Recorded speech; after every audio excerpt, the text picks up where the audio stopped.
welcome to this edition of To Your Health. I'm Szymanski, the Chief Operating Officer at Marlborough Hospital. Today we're going to talk about volunteerism. You know, people volunteer at the hospital for all kinds of reasons, and I'm sure our guest will be able to give us some of those reasons as we go through the next 15 minutes with her. But I thought it would be really interesting for you to learn, one, why people volunteer, and if at the end of our segment you're interested in volunteering, we'll be providing that information to you as well. So with that, I'm thrilled to have Mary Ann Stein join me today. Mary Ann actually came to the hospital about 4.5 years ago as the director of our volunteer service, and now has added community benefits to her title, which is probably another show. We all wear a number of hats here. But Mary Ann came to us actually from, believe it or not, the software industry. And so what a lucky find for us. So we're very thrilled to have her as part of our Marlborough Hospital family. So Mary Ann, I'm always interested how people got started in what it is that they do. So what was it about volunteerism that attracted you to this position? Well, I was in high tech for 25 years. I decided to take some time off, and when I did that, I volunteered here at the hospital. And I really enjoyed it. I started as part of the spiritual care team, and saw what the director did, and I said to her jokingly, "I want your job." And then 5 years later, when she was looking to move, I ran into her, and so I applied for the job and got it. I just love it. So that's interesting. I mean, I think typically when we think about volunteers, we think about somebody who's retired or, is sort of, but still wants to give back to the community. So clearly you're not at retirement age. So why did you choose to volunteer? Well, the software industry, as you probably know, is like 60-hour weeks. It's crazy. And I decided to take a little bit of a break. And I'm lucky in that my husband is still in high tech. And so for me, I am kind of semi-retired. I do this by choice. Absolutely love it. The people want to be here. They're motivated. The people that they're helping out are very appreciative. And I felt nothing but welcomed and supported and appreciated since I've been here. Great. Clearly, you know how I feel, that you're an incredible member of our team. So, Mary Ann, how many volunteers does the hospital have currently? We have over 140, and about 100 of those give hours every month, and that includes our juniors as well. So the junior program operates predominantly in the summertime? Right. And are those typically high school kids in college? Well, up until the last 2 years, it's been high school students. They go through an application process. A year before, we had about 100 applicants, and we only have 25 slots, so it's really hard trying to decide who comes and volunteers. But about 2 years ago, I started getting some phone calls from college students, and so we added the college students, and this past year we had 14 college students from all over that are looking to get into healthcare. That's amazing. So this is, so volunteering in a hospital certainly gives them kind of a bird's eye view. Absolutely. They may not do direct patient care, but they can certainly see the operations every day. Absolutely. So tell me, what are some of the type of jobs that volunteers do here at the hospital? They transport patients. They also work at the front desk as greeters. We have folks that work in the gift shop, clerical types of things, all kinds of jobs. Now, if you had to put hours to this, how many hours would you say volunteers do? So for me, I always think about employees as full-time equivalents, which to me is 40 hours a week. So how many full-time equivalent hours would you say our volunteers give the hospital? We have about 9 full-time equivalents, and last year they did over 20,000 hours. So if you think about the 40-hour work week, for us, that's about 10 different volunteers. So it's a big scheduling puzzle. And you must have to, people volunteer when it fits their lifestyle. Exactly, right. Now, Marlborough Hospital has an amazing ladies auxiliary group. I shouldn't say ladies because maybe there are some men who are part of the group as well. How is that different from a volunteer? The auxiliary, some of the auxiliary members are volunteers, but the volunteers don't necessarily have to be auxiliary members. Okay, so the auxiliary is a fundraising group, and last year they gave 8 scholarships to local high school seniors that are looking to go into healthcare. They run our gift shop and they donate the funds from that, as well as any of the activities such as the big flea market in February, raffles, bake sales, that type of thing. And you know, we were lucky enough to just receive a check from them last week, so it's always fun, you know, to reap the benefits of their incredibly hard work. And you know, they have very busy lives outside the hospital, so I think in terms of our volunteers, what they give to the organization is just, you know, I'm just amazed every day when I walk in here and see the number of volunteers. Is there any special age that you have to volunteer? Our minimum is 14. There's no max. Our oldest volunteer is 92. So it's incredible what some of the volunteers can do. So there's no, they have to be 16 to volunteer in the emergency department. Now, why is that, Marianne? Because of labor laws and just their skills and so forth. And the emergency department is as you know, an interesting place. You never know what you're going to encounter in there. So it's basically maturity and labor law issues. Now, of course, every day I see volunteers transporting patients around the hospital. Is that one of the primary areas that you support, would you say? Yep. Transport is one of the main areas. The gift shop is another. But most of the time the students love the patient contact, and a lot of people like the patient contact. So you get just that couple of minutes to influence the patient as you're taking them through the hospital. And it's amazing the stories that they'll tell you when they're anxious about going through something. Just having somebody transport them that makes that connection and just eases their anxiety a little bit is really what a lot of the volunteers thrive on. Now, when you volunteer here, you still have to go through the same orientation as a hospital employee, and I'm assuming we must evaluate them for immunizations as well? Yep, and actually what they do, if somebody wants to volunteer, they pick up a brochure that's at the front desk, and in here is like a summary of all the things that different tasks and different requirements, how to contact us. So once they pick that up and they look through it and see if they're still interested, then we have them come in and they fill out, there's a packet here, it's an application packet, and they do, they fill out the application, they do 2 letters of reference, we do background checks, confidentiality statement, and then we have them go do a TB and so forth. So it's a pretty extensive process. We want to make sure that our volunteers are of the highest caliber to support our patient experience. Absolutely. And make sure that, well, essentially we don't treat them any different than employees. So we make sure that they are protected from any diseases that they may come in contact with. And we do all the checks that we do for our regular staff. Yep, so there's kind of a little cross-section of how we treat them like employees and then how we don't. Obviously the volunteers can't do any job that a paid person is doing because, again, of labor laws. A volunteer can't replace an employee. But in terms of training, in terms of immunizations or protection and so forth, we do take the same precautions and the same education and orientation as an employee, but they are definitely different. And for the most part, the volunteers that I see every day appear to be very, very happy to be here. Oh, they're thrilled. Because, you know, they're giving back or whatever the reason is that brings them here. So you mentioned in our introduction that you started here volunteering as part of the clergy.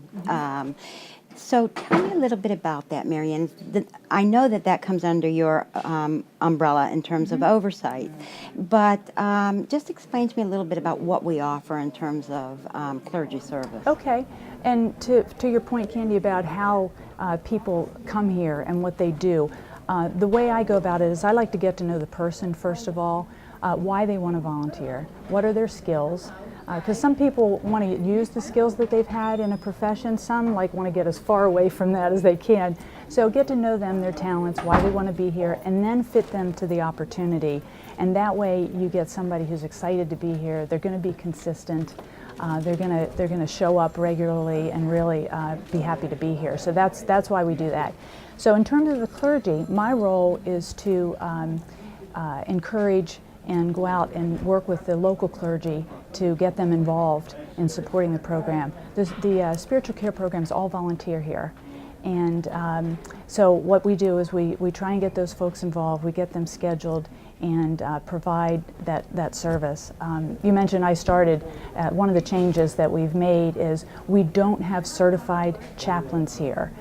So we have a spiritual care team, and it's folks that have been trained and so forth to visit and provide encouragement and support to the patients. Now, do we provide that training, or these, you know, the people that come here as volunteer chaplains are trained outside the organization? A little bit of both. We are trying to move to a more ordained clergy model as opposed to lay folks. We do provide training. We've identified a local pastor who's going to be supporting us, and he's been working with the program at UMass to figure out what they do and how we can leverage some of that training. We provide 3 different types of volunteers in spiritual care. One is Eucharistic ministers, and those are folks that visit our Catholic patients and provide communion. The second are what we call spiritual care providers, and they visit with all our patients and provide encouragement and support to them.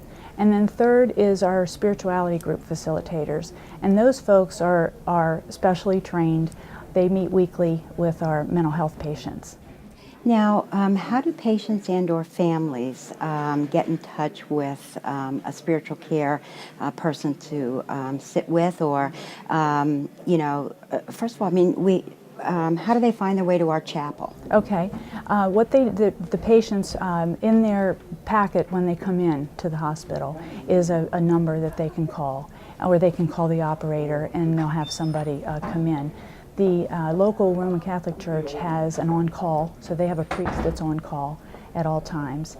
And then what we do is each day we have a Eucharistic minister and a spiritual care provider that go around on regular rounds. So if I get a call, if it's something that can wait till that person comes around, then great. If not, then I'll go. Sometimes it's as simple as calling their local pastor and saying that you have a parishioner, you know, in the hospital.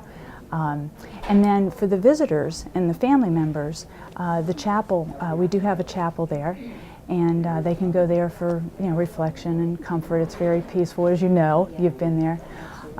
Newly renovated, and that was done via donations from our local faith affiliations and volunteers, doctors, employees. So it's a really nice place to just go and collect your thoughts and gain some strength and just get a break from everything that's going on. Absolutely, and it's, you know, if you choose to use it to say a prayer, it's very appropriate for that. But if you choose to just use it for respite, it's also quite comfortable to just sit there and reflect on the day and, you know, be thankful for what you have. I just want to recap a little bit, because believe it or not, our 15 minutes are just about up.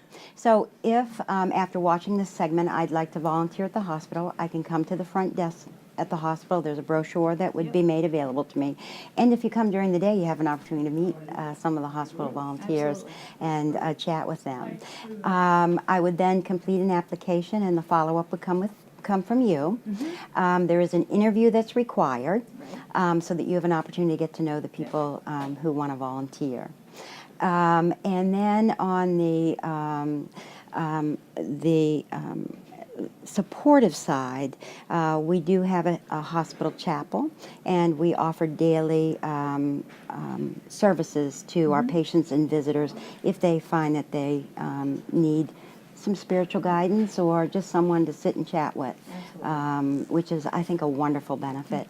Do a lot of patients and families take advantage of that service? They do. We've seen it improving in terms of number of calls and things that we've gotten as we've built the program up. So it's very encouraging to know that we can provide that, because sometimes people just want somebody to talk to. Absolutely. You know. So if you could leave one thought with our audience about, you know, volunteering at the hospital, what would it be? Oh, good question. I think just the benefit that you can provide. I think the joy that you get from being here and coming and being appreciative, getting out. A lot of volunteering for folks is social, and so being able to come here and contribute. We also have our Southborough facility as well. I guess that would be the other thing, is don't forget our Southborough and also our up and coming cancer pavilion that's going to be around, we'll have some possibilities there. So lots of opportunity, whether it be on the main campus or in our satellites that's now available. Great. Well, thank you very much. Thank you. Our 15 minutes are up, but I hope that you, after listening to the program, you have a very good sense for how valuable volunteers are to Marlborough Hospital. And there are any number of opportunities here. So take the time, stop in, pick up the information, and we look forward to welcoming you to our family. Thank you.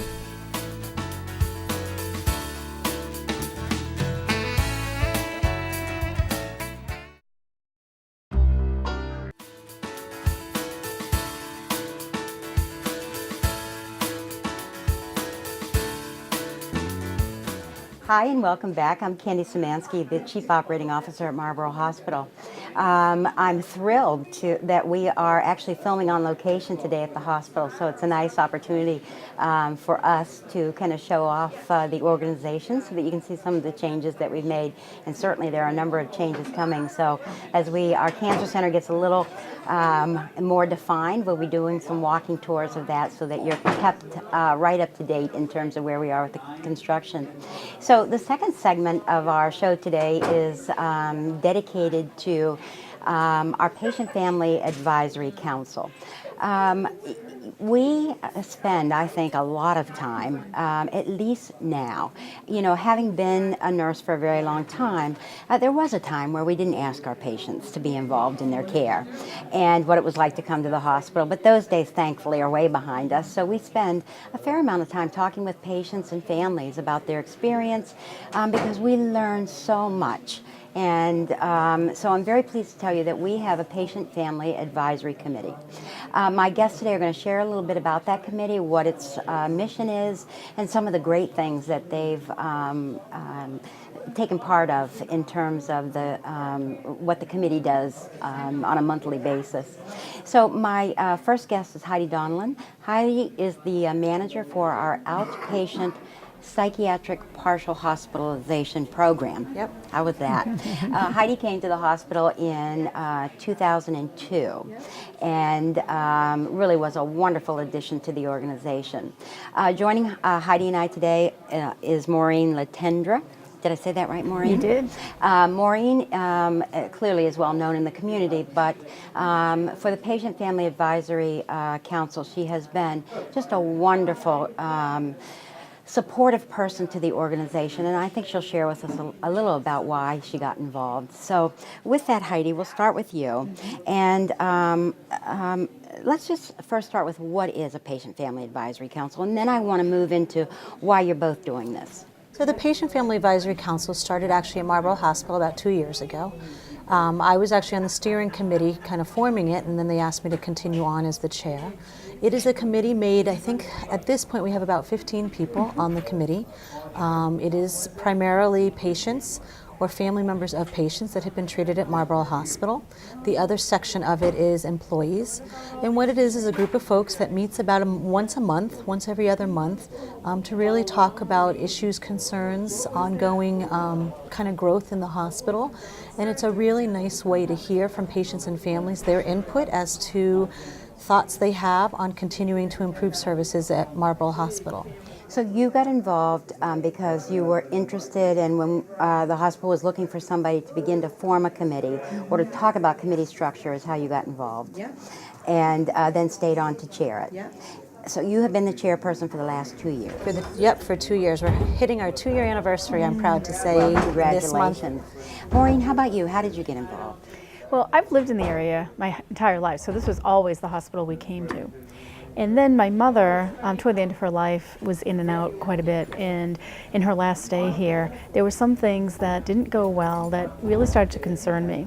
And I remembered seeing John Polanowitz at a local chamber event. And what struck me about John was that he was so sincere and so passionate about the hospital. And my first thought was he would want to know about this. So I was fortunate enough to be able to sit with him and some of the nurses and the team. And we went through all the things that happened, and they were very welcoming, so grateful to hear, so that if you don't hear, you can't do anything about it. And the PFAC was just being formed at the time, and I had expressed interest in helping because you can't just complain, you got to be willing to do something. And so they invited me to participate in that, and it's been such a great experience. Having both the hospital employees and the patients and family members is really powerful. So Heidi, how do you pick topics to talk about? I mean, how do you decide what you guys are going to work on? I think in the first year it was really every patient or family member came with a story, some positive, some negative. So we really started looking at their stories and how we could incorporate that into making some changes in the hospital. So I think the first year, they brought the stories to us and the changes happening. So, we had a number of changes in that first year. Would you like me to, I don't know if you want me to tell you the changes at this point. Certainly the family room in the family room within the waiting room of the emergency room needed some improvement. That's a room that's used often for multiple of reasons. Now, did someone on the committee bring that up to you? That was brought up. It was also brought up by senior leadership as a possibility of somewhere to kind of start and make some changes as well. Because I know you guys went out with, pen and clipboard in hand. We did. Right? And you walked the entire hospital. We did. Looking at various concerns through patient eyes. Through patient eyes. So some of it, exactly, some of the topics were brought to us, some of it was also from the patients. The chapel is another one that we made some improvements. They wanted to hear our differences. The child area in the emergency room was brought by one of the patients who had a child here who was getting services, who really felt like they needed to be a little bit more child focused. So that was another improvement, kind of some changes we made. So we've had a number of changes in the first year. As we headed into our second year, Karen Moore came on, and she came to one of our first meetings. And I'll never forget her talking about, the patient's well-being and what is the focus of, how to provide excellent care from the patient focus. She is passionate about the whole healing environment. So, I think any hospital leader has to be passionate, but we have been very fortunate to transition to someone who is equally passionate and more than willing to listen to concerns. And with some of the things we had been working on, the second year took a little bit of a different shift in terms of how to continue that mission. And we're in the process right now of developing an award for employees of the hospital to really encourage that continued best care practice. Oh, that's amazing. So, Maureen, why do you think that this is so important for hospitals? Well, the world's a very different place these days. People have all kinds of access to all kinds of information, and it's not always healthy for us. So rather than going to your hospital, going to your doctor, you're finding all kinds of information out. And you tend to everybody wants to do things themselves. It's particularly for health, it's so important to go to the places that you can get the best help. And community hospitals, to me, are so valuable. I know a lot of people, they want to go to the Boston hospitals. However, at a community hospital, you can get the same, sometimes better level of service because you're smaller, and you get more personal care, and it's close and convenient. So not only for the patients, for their families who have to go back and forth, and to be able to have the community feel that this is the place to come. This is the secure place they can come, a place they can be safe, a place that really and truly cares about the patient. It's not just about the medical technology, it's not just about getting the best doctors. If the patients aren't the focus of the care, what else matters? You can have the best care, and if you don't feel like the hospital has your best interest at heart, will do things the way that will make a difference to each patient, that will get people to the best care. Oh my God, that was so well said. But you're absolutely right. I think that, when you drive up in front of the hospital, I'm assuming that quality is a given. So you believe that they give great care. And then when you walk in, it's really up to the organization to meet your needs and to make you feel as though we're not happy that you're sick, but our job is to take care of you. That's right, and provide you the best technology and the best education so that you get well and support your family at the same time. Yes, because many people are afraid when they come to the hospital. So to understand where the patient is at and address those fears and calm them, and they'll heal better. Heidi, what kind of things do you hear from our employees who sit on the committee? They really bring feedback from other patients that they've met and they've encountered in terms of some concerns. And, you know, once again, the positives and the negatives is what they bring in. And what they can do is certainly bring that back to their departments. What's nice about the committee is senior leadership does sit on the committee, and anything that's talked about in there is brought to that level for their attention, and you know, to kind of move forward with whatever it might be that's being brought up. So having that mixture of the employees speaking for themselves and on behalf of the patients and families, it really blends well to continue with the hospital, you know, improvements and changes. You know, I think having been a guest of the committee, because I don't sit on it, but because my role is operations, it's, first of all, I have to tell you that it's a very welcoming group of people who appear to have really come together as a team in a very short period of time, because some of your members have changed. But people genuinely want to be there. Some people arrive early, you know, and really people seem to enjoy it. But I was so impressed with the fact that if you want to talk about food, the food service that patients get, so you invite people in to review with you how the service is currently done, and then provide some feedback to that person, which I think has been really very valuable, because you're not looking to turn things upside down, make them better. You're not assuming that everything's wrong. You know, everybody has different needs, everybody has different ways of doing things. But we don't always, when we're focused on what we do as a department, or we don't have necessarily the whole picture. So for us to hear from the department heads what's happening, and them to hear about what the patient family experiences, including the hospital employees, it just makes so much sense. Absolutely, it does. And there's one comment I'd like to make also about the leadership team in this hospital. I was amazed at how welcoming they are to this program. They're driving it, and I was fortunate enough to be invited by the board to come to a meeting and talk about my experience with my mother in the hospital. And to know that the board of this hospital is interested in how the patients feel and what they can do to make it better. I don't know another hospital that's done that. Absolutely. So I appreciate that a Well, lot. ladies, I'm so sad that our 15 minutes is up, but we will scroll how people can get involved if they're interested in being on the committee. I think that this has been, you know, a wonderful 15 minutes of information for our community about some of the things that they may not be aware of that the hospital does to try and improve and get them involved in their care. So with that, I thank you both, and thank you for joining us today.